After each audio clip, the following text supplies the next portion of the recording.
বেশি পারদর্শী তাই চলো, যার শরীর ভালো আছে। এভাবে বললে কেমন হয়? কেমন হলো এখন শুনতে? তাহলে উভয়ের মধ্যে আনুগত্যের ভাবটা প্রকাশ করা হলো, আর ওইভাবে বললে উভয়ের মধ্যে আনুগত্যের ভাবটা দূরত্ব করে দেওয়া হলো, তাই না? এই জন্য বাংলাদেশের ওয়াইজিন ওয়াজগুলান আমাদের যুব সমাজটাকে নষ্ট করে দেওয়া হয়েছে। বিশেষ করে বাংলাদেশে, ভারতে, নেপালে, কাশ্মীরে, আফগানিস্তানে এইগুলো নিয়ে ফেসবুক বেশি কাজ করে। চিনে না, চিনার নিজস্ব নিয়ে এসে করে ওদের ইয়েতে চলে, কারণ ফেসবুকে মানুষ প্রভাব ফেলে। আর অন্য অন্য দেশে মানুষ বেশিরভাগই গুগল এইগুলোতে সার্চ করে যারা বিশেষ কিছু দেখে, তারা তো সময় দেয় না। মানে থাকেন বাংলাদেশে, আর আপনার কৃষ্টি কালচার, কাপড় চোপড়, ওটা বসা, মাথার চুল ডিজাইন, সব কৃষ্টি কালচার হলো আপনি আমেরিকার, আর বিচার চান সৌদি স্টাইলে। তখন যেন হয় এক হাতে গু মাখে, এক হাতে আতর মাখে, কোনটা কি বুঝতে পারে? হযরত আমিরুল মুমিনিন ওমর ফারুক রাদিয়াল্লাহু তাআলা আনহু উনি ওনার স্ত্রীকে নিয়ে যা বললেন, পথের মধ্যে বললেন, শোনো, বাচ্চা ডেলিভারি হবার পরে তুমি যেন কখনো বলো না যে আমি আমিরুল মুমিনিন ওমর ফারুক, অর্থাৎ এই দেশের অর্ধেক জাহানের রাষ্ট্রপতির আমি স্ত্রী, এ কথা বলো না। লোক হয়ে রাখো, উপকার করতে আসছে, উপকার করে দিয়ে যাবা। তো পরে বাচ্চা ডেলিভারি উনি করলেন, যা কিছু প্রয়োজন মহিলা ধাত্রীর বিষয় যা আছে উনি করলেন, বাচ্চা আল্লাহ পাক ডেলিভারি করে দিলেন। মেয়ে মানুষ তো, বাচ্চা সুন্দর আছে, করছে যে ওগো আমিরুল মুমিনিন বাচ্চা দেখে যাও। মানে সৌদি আরবে লেখাপড়া থাক আর না থাক, কিন্তু আরবি শুনতেও ওরা বুঝতে পারে। আমরা যখন লেখাপড়া না থাকলেও একদম বাংলা পেপারে যে গড় বসতে পড়ে, বুঝতে পারবে না কি করছে, ঠিক ওনারা বুঝতে পারে। কী করলেন আপনি? ইনি আমাদের দেশের এই অর্ধেক জাহানের প্রেসিডেন্ট, রাষ্ট্রপ্রধান। তো বলছে হ্যাঁ ইনি। মেয়ে মানুষ তো আবেগ খেয়ে ফেলা দিয়েছে। ও নিজা দুই হাত ধরে অনয় বিনয় করলেন, মাপসাপ চাইলেন, বেয়াদবি করছেন, এগুলো আপনার সাথে চিনতে পারেন আপনাকে। তো এত সুন্দর ইসলামের আচরণ, কৃষ্টি কালচার মুহাম্মদ রাসূলুল্লাহ সাল্লাল্লাহু আলাইহি সাল্লাম আপনাদেরকে এত সুন্দর আদর্শ শিখিয়ে দিয়ে গেছেন, আমাকে কলমে পড়া দেন, আমি আর দূরে থাকতে রাজি নাই। পরিষ্কারভাবে আমরা ঈমান রাখবো, ইসলাম এসেছে মানুষের মাঝে, সেগুলো হলো নম্র, বিনয়, ভদ্র, সুলভ আচরণে। বলে তরবারি যুদ্ধ, ওগুলো ভিন্ন বিষয়, ওগুলো ভিন্ন বিষয়। ওইগুলো একটা আইন আছে, বিধান আছে, শরীয়তের একটা আইন আছে, সেই ক্ষেত্রে ওটা প্রয়োগ হয়ে গেছে। সেটা হলে করবি, সমস্যা কি আছে? না ঈমান থাকবে না, নামাজ কালাম থাক আর না থাক, দেশের সাথে আরেকটা দেশের সাথে যুদ্ধ করতে পারে, সেখানে মারা গেলে শহীদ হবে। কিন্তু যেখানে গেলে আত্মহত্যা নিশ্চিত, সেখানে যে আপনি মরবেন আর শহীদ হবেন, আপনি মুখে ফুটে করবেন, কিন্তু কিয়ামতের দিনে তো হবে না, কিতাবে লিখবে না। তাই যদি হয় তাহলে মুহাম্মদ রাসূলুল্লাহ সাল্লাল্লাহু আলাইহি সাল্লাম হাদিস শরীফে এসেছে, এগুলো শোনার দরকার। এগুলো ব্যাকগ্রাউন্ড, এগুলো আলোচনা হয় না, ওই আলোচনা হয়, আলোচনা হয় না। আল্লাহ রাসূল সাল্লাল্লাহু আলাইহি সাল্লাম বলেছেন যে কিয়ামতের দিনে অনেক মানুষ উঠবে যে আমি শহীদ হয়ে আসছিলাম, শহীদ দাবি করবে। আল্লাহ রাব্বুল আলামিন বলবেন যে হ্যাঁ, তুমি মৃত্যু হয়েছিল অন্যর আর একজনের আঘাতে প্রাপ্ত হয়ে, এটা ঠিক, তো তোমার গোসল হচ্ছে, কাফন দাফন হচ্ছে, জানাজা হচ্ছে, শরীয়ত মতে কবরস্থ হচ্ছে, সব ঠিক আছে, কিন্তু তুমি শহীদ নয়। কেন?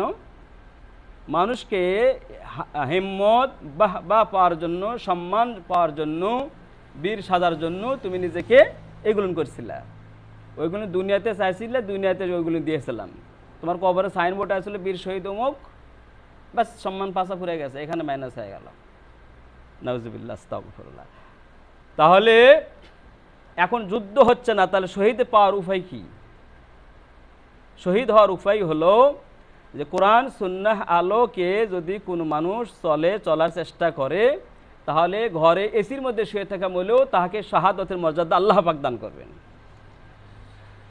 কেমন যার দান করবেন? মিনান নাবিয়িনা ওয়া সিদ্দিকিনা ওয়া শুহাদা ওয়া সালিহিন উলাইকা হাসুনা উলাইয়া রাফিকা। এই কেমন দান করবেন? যে সে তো নবী না, মিনা সিদ্দিকিনা, সে তো সত্যবাদী দলভুক্ত না। মিনান নাবিয়িনা, সে তো নবী না। শুহাদা, সে তো শহীদ হয়নি যুদ্ধের ময়দানে। আমলে সলে, মানে সে তো আমলে সলেও করেনি।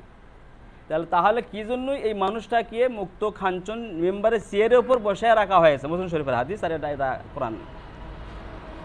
অনেক নবী রাসূল হিংসা করবে যে আমরা হলাম নবী, আর মুহাম্মদ রাসূলুল্লাহ সাল্লাল্লাহু আলাইহি সাল্লামের তিনার উম্মতকে মুক্ত খাঞ্চন মেম্বারের উপর চেয়ারে বসানো হয়ে গেছে, আর আমরা নিচে আছি। এগুলোর কারণ কি?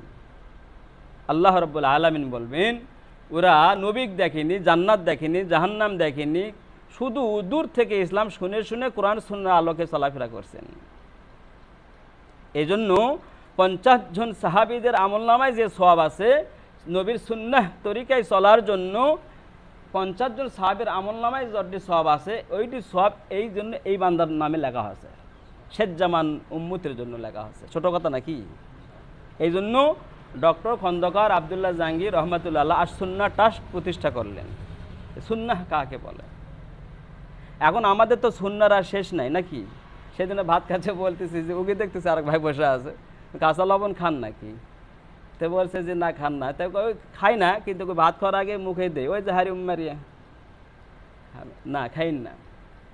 সব ক্ষেত্রে আবার অনেক ক্ষেত্রে আবার না, আপনার যেহেতু বাতগ্রস্ত, কাঁচা লবণ খাইন না, কারণ ইউরিক অ্যাসিড বেড়া যাবে। তো যাই হোক, আল্লাহু আকবার, এটাই পর্যন্ত রাখবো, আল্লাহু আকবার। আর এই হলো মূল বিষয়। এটা হলো জানালাম আপনাদের যে কৃষ্টি কালচারে কিভাবে মানুষ মুসলিম হয়। তা আপনি তো মুসলিম দাবি করি, তাহলে এই প্যারাটা করে দেই, তাহলে পরবর্তীতে যারা কিতাব পড়তে পারে না, আমার যারা সাথী বঙ্গু, তাদেরকে দেওয়ার ব্যবস্থা হবে। এই জন্য এই যে অনেক ছেলেপেলে বললো যে আপনি বলার পরে ইউটিউবের থেকে আমি সাইদুল ইস্তেগফার মুখস্থ করেছি। আল্লাহু আকবার। পড়তে পারে না আরবি, কিন্তু শুনে শুনে মুখস্থ করছে কানে গড়ত থেকে। তখন আমি চিন্তা করলাম যে মোটামুটিভাবে যেগুলোর কারণে মানুষ আমাদের কাছে আসে বারবার, শিক্ষিত মানুষ, জান্নালা মানুষ, ভদ্র মানুষ, আলিম মানুষ, এমনভাবে আসে, তখন আমি চিন্তা করলাম যে এই এক মুখদার কত বুঝাই। আমার বয়স যদি এখন 45, 46, 47, 48 হয়, তো প্রায় ছাত্র জীবন থেকে আমি দোয়া তদবির ঝাড়াফু দেই। তো আগে দেখেছি যে ঝাড়াফু দিতে গেলে মহিলা মানুষগুলো ওই মাথার কাপড় ফেলে দিয়ে মুখে বসে, চুল ছাড়া দেয়। তা আমি বুঝি আর না বুঝি ছাত্র জীবন থেকে, কিন্তু আমার এই দোস্ত হয় কী হলো, এটা আমার হতো। এটা হওয়ার পিছনে কারণ হলো, ভেঙে দেই, আমি ছোটোবেলা থেকে দোয়া করতে পড়তাম, ইহদিনা সিরাতাল মুস্তাকিম, এটা পড়তাম। মানে এই কারণে আল্লাহ সবসময় গুনার পাশে গেলেও আমি টানে নিয়ে আসে, আল্লাহকে সবসময় চাইতাম। ছোটো থেকে একই আমি মনে পড়ে, বারবারই পড়িস, সারা জীবনে পড়ি, মনে হতে ওটা কমে আমি বলবো আর কি। তো দুঃখ লাগে, আফসোস লাগে, অনেক বেচারা আসেন, বুঝের মানুষ আসেন, এমনকি দোয়া তদবিরকে তারা বুকে হাত বাঁধেন, পছন্দ করেন না, কিন্তু বাড়ির জন্য সমস্যা হয় তেন ঠিকই আসেন। আহলে হাদিস ইত্যাদি, মাযহাব ইত্যাদি দাবি করেন, কিন্তু দেখা গেল যখন কোনো বেকায়দায় পড়েন, অনেক শিক্ষিত মানুষ হোক, যদি বালিশের মধ্যে থেকে লাল লাগে আরবি একটা কাগজ বাড়াতে ভয় খায়, ওটা নাইলে দেখেন তো এটা কী লিখছে। অধ্যায় বিষয়গুলো জানি এসেছে, নতুন প্রজন্ম ছেলেপেলে যখন তৈরি হচ্ছে, আলহামদুলিল্লাহ। তো এটা হলো যে তাবিজে অস্পষ্ট লেখা, সেটা হারাম।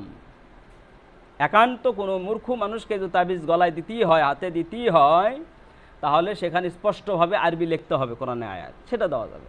সুন্নাত না, তবে জায়েজ পর্যায় বিষয়, যে না পারা কা হতে, ও বেচারা কিছু খাইতেই পারছে না, তাকে স্যালাইন দিতে হয়। আপনি খাইতে পারেন, আপনাকে স্যালাইন দেবে? আপনি হাঁটতে পারেন, আপনার পা ভাঙ্গি না, আপনি ঠেঙ্গা ধরে হাঁটবেন? যখন ভালো হয়ে গেলেন তারপরে কী করবেন? ঠেঙ্গা ফেল দেবেন না? হ্যাঁ, এই জন্য তাবিজ দেওয়া হচ্ছে যে আপনি বোঝেন না দেখে দেওয়া হয়, কথা বোঝেন তো। অনেক ওই আলিম আল্লামা হাফেজ কায়দা থাকেন, তো সবসময় তো আপনি একই জিনিস কেটে কেটে দেন, কিন্তু কী দিবে? নাচ ফালাকি সর্বশ্রেষ্ঠ হবে, দিবে কি? ওইগুলো ভূতে চিন্তা। তো যাই হোক, একটা আশ্বাস দেই, সেটা হলো এই যে আমি আজকে আলোচনা করতে চাইছিলাম যে বিশেষ করে ইমাম সাহেবদের, হুজুরদের জন্য, যারা ইমামতি করেন, বেশিরভাগ সবাই না, হাতে কোনো, আমি অনেক যারা আসেন বোঝেন বা অনেক পরামর্শ নেন, সেক্ষেত্রে আমি বুঝতে পারি যে অনুভূতিটা কোন জায়গায়